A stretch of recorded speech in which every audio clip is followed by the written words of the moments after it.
This is Joshua Hart here for Seconds Out. Delighted to be joined by Frank Smith here on Fight Day. Frank, Fight Day here in Nottingham. Dalton Smith does go for the European title tonight, a long-awaited title for himself. Excited for tonight? Very excited. You know, look, this is Dalton can't be overlooking this fight. European title is something he's wanted, you know, throughout. He's collected all the belts, and this is the last one to get before we move on to a world championship. And he knows what awaits the other side of this. So I'm expecting a big performance from him. He looks in great shape.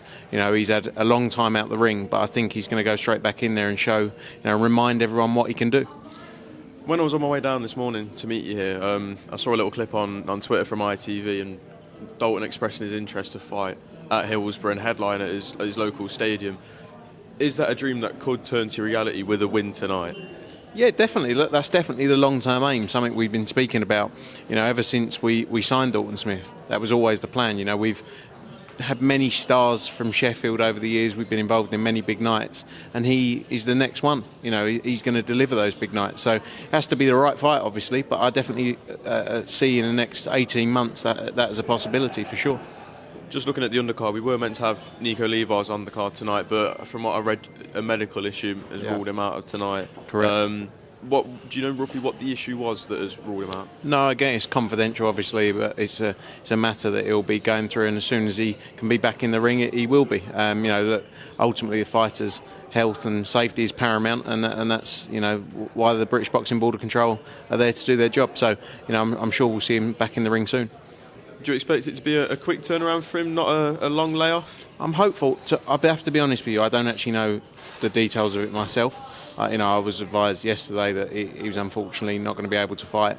You know, and hopefully we find out soon some more details and see when he'll be back in the ring. But hopefully it's not too long of a wait. And then just looking at some of the fights on the undercard, Eddie Scotney in a real tough fight against Miyamoto. Those who know their boxing know Miyamoto is going to be a tough opponent tonight. Is that a fight that you are excited for? I think Ellie Scotney can come through with flying colours? Yeah, look, I think Ellie Scotney's shown why she's the number one in the division. You know, Ring Magazine champion. She's been involved in some brilliant fights of recent time, and I think she's going to put in a huge performance tonight. Miyamoto, though, her mandatory challenger, worked her way to get into that position, and a deserved mandatory challenger. I've said in some interviews, sometimes you have a mandatory who really shouldn't be there or shouldn't be in that position, or there's questions as to why they're there. You know, but Miyamoto deserves this shot. She's coming in. She's ready to go, and it's a real fight, and looking forward to it. But I think Ellie Scotney's going to show why she's the best in the division. And then a fight that a lot of the fans have been talking about and calling the fight of the night. We've seen the tensions build between the two as the week's gone on. Harry Scarf versus Conor Walker, a brilliant fight on paper. How do you expect this fight to unfold tonight? Yeah, look, a lot of history between the two of them. You know, all the way back from the amateurs. There's been a lot of back and forth this week. You know, no love lost between the two of them. Conor Walker, as I've said, been involved in some amazing fights at recent times. You know, some of the most entertaining fights, back and forth. You know, and I think he needs to go in there and put it on Harry Scarf. You know, Harry Scarf's obviously a great boxer. He's been in with the more experienced fighters previously, but I think Conor Walker, you know, can show why he deserves to be at that level. And I think you're going to see a terrific performance and a brilliant fight. As of now, obviously, Harry Scarf doesn't have a promotional deal. If Harry Scarf is to come through tonight and defeat Conor Walker, do you reckon we could see Harry Scarf put pen to paper on a matchroom deal? I think if the right fights are there, for sure. You know, as always, we want to work with great fighters, and, you know, if the right fights are there and the performance delivers, for sure, there's no reason why he can't. And just moving away from here, we have seen since we last spoke, only on Thursday, a hell of a lot of news has come out. We'll start off the Eubank Ben undercard, a cracking undercard, a lot of fights to be excited for. How much input have Matchroom had on putting this undercard together? Yeah, look, we worked closely to get it over the line. You know, some great fights on there. Aaron McKenna, Liam Smith was one that we put together. Aaron McKenna we obviously worked with on the Japanese prize fighter event. Liam Smith obviously signed back with Matchroom. You know, I think that's a great 50-50 fight, and the winner is going to set themselves up for big opportunities in the 160 division, because really there's not a huge amount of names in that division when you look at it, you know, and I think we've got a lot of the top names there, you know, who can get in positions to challenge for titles. You know, you've got Amo Williams as well, Patrick Volney in the same weight division on our show in Florida on March 15th. You know, he's in and about that mix as well. But yeah, brilliant fight there. The rest of the undercard, obviously, Vidal Riley, Chev Clark, a great fight between Matchroom and Boxer. You know, I think that's probably one of the fights of the night on that card. CBS, good to see him back out. You know, someone I really like. I've got a great relationship with, even after not working. The time of not working with him, always had a great relationship. So excited to see him back out. Good fight against Brandon Glanton for him as well. And then Anthony Yard and Lyndon Arthur. Another, trilogy fight between those two. So a great card as always. Bringing a number of promoters together to put together great fights for the card. Do you know how Lyndon Arthur versus Anthony Yard 3 came about? Because it's a fight that not many people had spoke about and sprung upon us, but in my opinion, it's a fight that I don't think a lot of sticks being handed towards it. I don't think it deserves the stick that it's getting. No, I don't think so either. But I think we looked at a few fights. We wanted to possibly do Craig Richards against Anthony Yard originally, but Craig. I think Anthony felt like he had too much of a friendship with Craig. I think Craig would have taken it. But it's a fight that was being worked on and spoken about for a while. It's going to be an interesting one. I don't understand the stick for it either. How come there's no Queensbury fighters on this card? When you look through the card, it's a lot of matchroom boxer matchups, but no Anthony Queensbury. Yard's with Queensbury. Anthony Yard is with Queensbury still. Yeah. Okay, so that kind of ruins that question, then, doesn't it? Yeah. So I probably have to delete that question. Yeah, fair enough. Obviously, looking at Chev Clark. But there's a mixture of boxer, matchroom, Queensbury. I'm trying to think who else there is. I think that it's us. Those three promoters really. Queensbury have obviously been involved in all of the the historical events with His Excellency. But again, who cares about the promoters? The whole thing with this has been about putting great fights on, and that's been the key focus, obviously, for Turki Al-Sheikh, is putting on the best fights in boxing, forgetting about the politics. Looking at Chev Clark versus Vidal Riley, obviously, for Chev Clark last time out, it wasn't the night to be for him. Was there any temptation to maybe give Chev an easier touch before going into a fight like this, or was that never in the plans? Look, I don't think so. When you look at, I sat down with Chev a couple of weeks ago.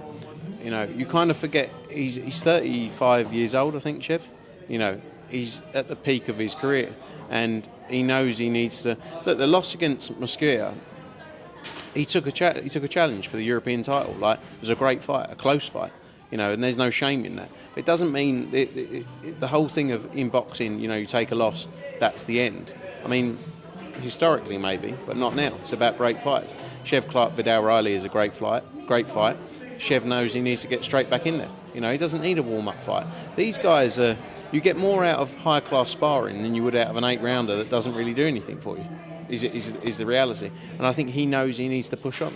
He still believes, and we believe, he's got the opportunity to go all the way, and he's always tested himself, throughout his career, 10, 11, 12 fights in, he's always put himself in great fights, and he's always delivered great performances.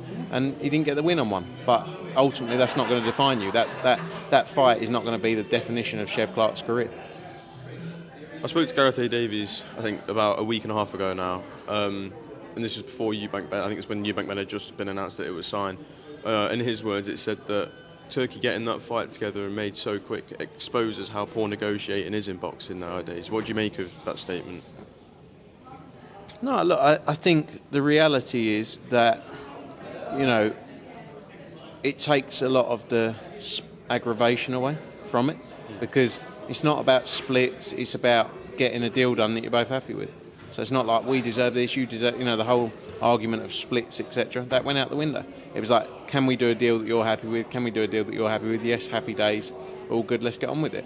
I don't think, look, we all know boxing has got its issues when it comes to, we're not hiding away from it, are we? There's always been that. But if you're willing to make great fights, they can happen. So I think times are changing. Look, we just made boots against Stanionis, between us and PBC. A brilliant main event fight, unification fight that will take place on April 12th. Great fights are happening. I mean, I will be honest though, Turki Al-Sheikh gets them done very quickly. Just moving away from there and just looking back at the card itself, outside of Eubank Jr versus Ben, which fight on the undercard do you believe really has the potential to steal the show? Chev Clark Vidal Riley. I think it's going to be a great fight. I'm excited for that one. British Cruiserweight Championship. Chev with a lot to prove coming off the back of that fight against Mosquera, and I think you're going to see a tremendous performance from him, but a great fight.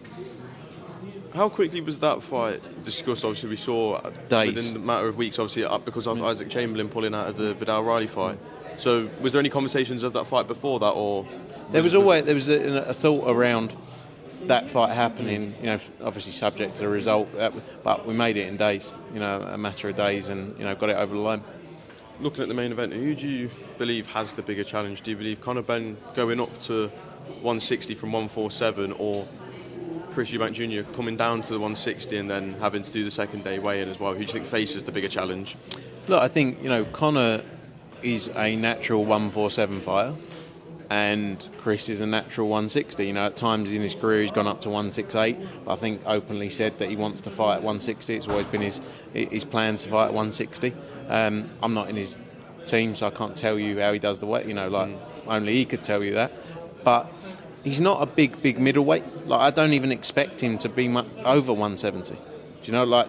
And also the term rehydration clause. It's a second day weigh-in, which I've said time and time again. Rehydration clause makes it sound like something. It's a second day weigh-in that the IBF have in place.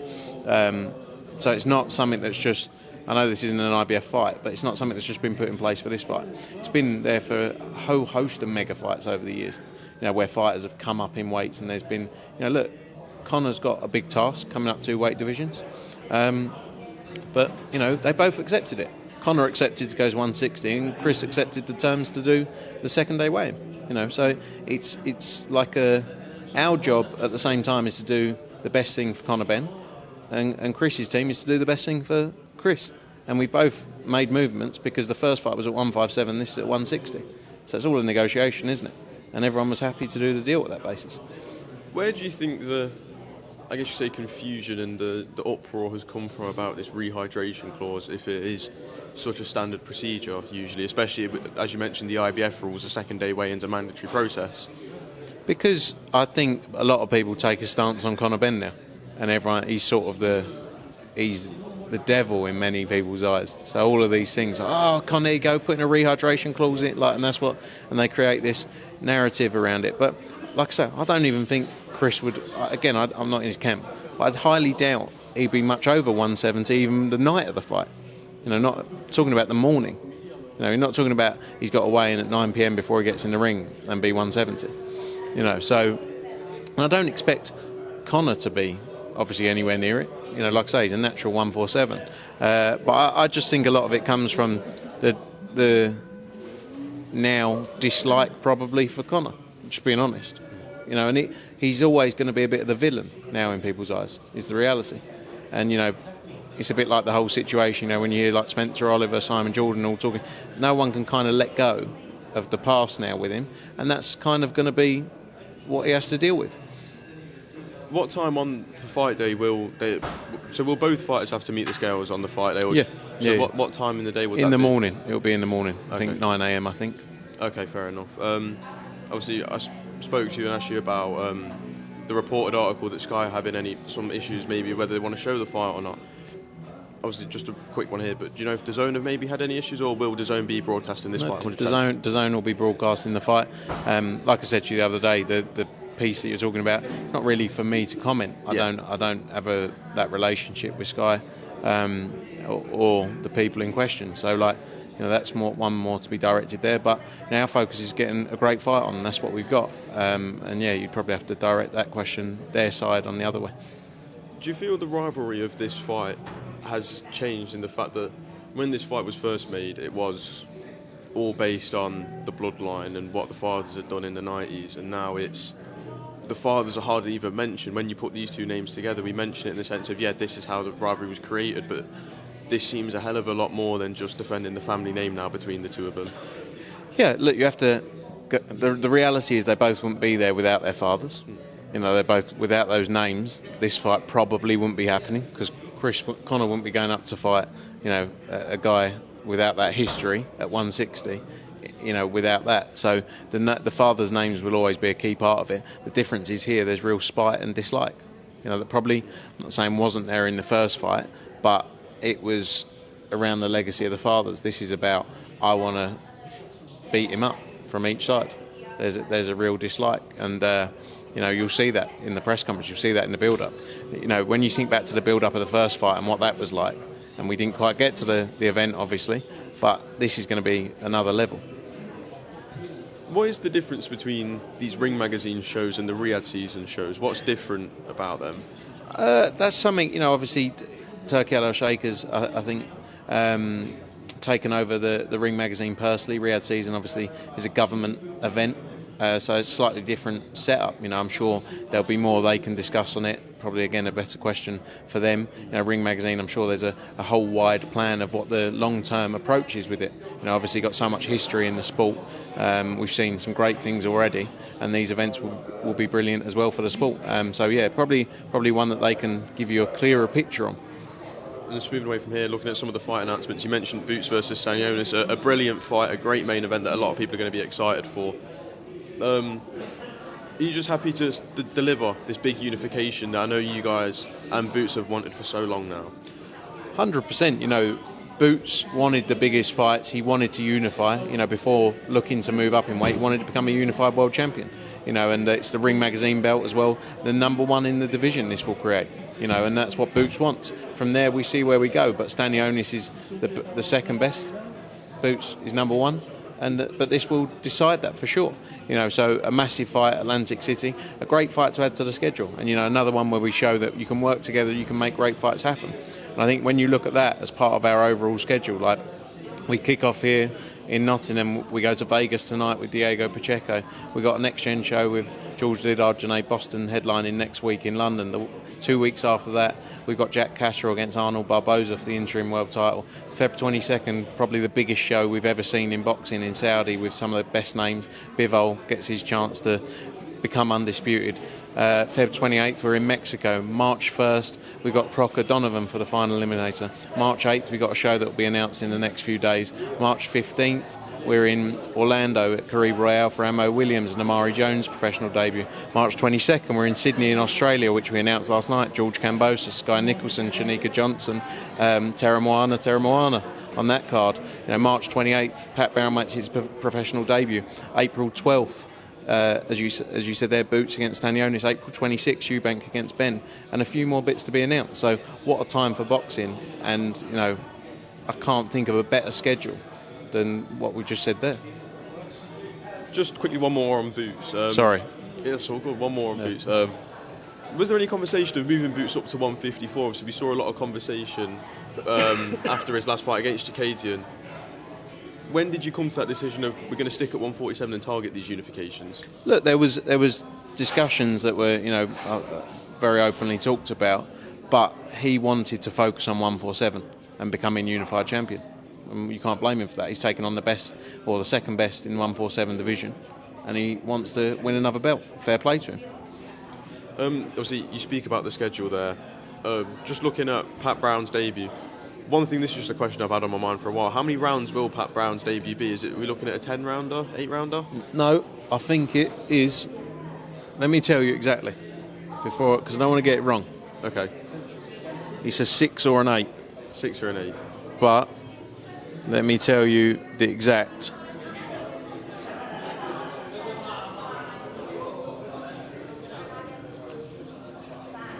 It is 6 rounds. A 6-rounder. Yeah.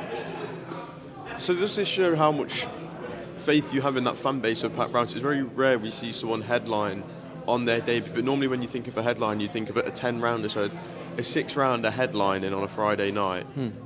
Does that just show how big Pat Brown's journey is going to be? Yeah, look, it's someone we truly believe is going to go all the way. You know, when you saw that press announcement, he had 400 or 500 people turn up to a press announcement in Manchester. You know, it's going to be a huge turnout. It's going to be a massive undercard as well. Multiple 10, 12-round fights on there. You know, so that's going to be on there, a next-gen card to follow suit. But for us, it was all about making a big deal with Pat Brown because he deserves it, and he's someone we're going to invest heavily in and believe he can go all the way. So we're going to see 10 and 12 rounders on this undercard? Yeah. Really? Wow. One of the fights that I have seen a few inklings pointing towards that we could see on that card, could we finally see the feud settled between Cameron Vong and Jordan Flynn potentially on this card? Hopefully. We're trying to finalise that now. That'd be a great fight for that card. You know, I think Cameron coming off the back of that last fight, I think if he can go and get a big win against Jordan Flynn, then we go straight back into that rematch with Gavin Gwynn. You know, that's a brilliant fight. But yeah, hopefully we'll have news soon.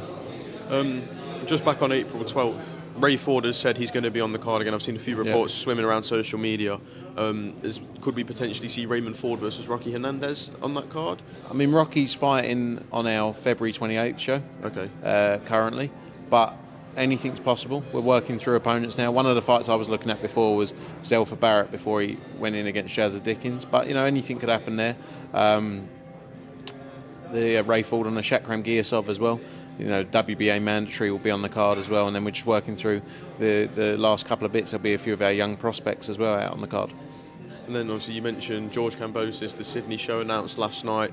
It looks like a really great card. You've delivered the homecomings for George Kambosos, Sky Nicholson. What types of opponents could we see them in there with? More for George Kambosos, obviously his debut at super lightweight. What type of opponent are we going to look for? Look, it's not going to be a world championship. You know, like he needs to get back in the ring and get a good win. I think, you know, he's a real star in Australia. You've seen that with the shows that he's been in there. But it'll be a good fight. It's a decent name he's going in against, and that'll be announced early next week. And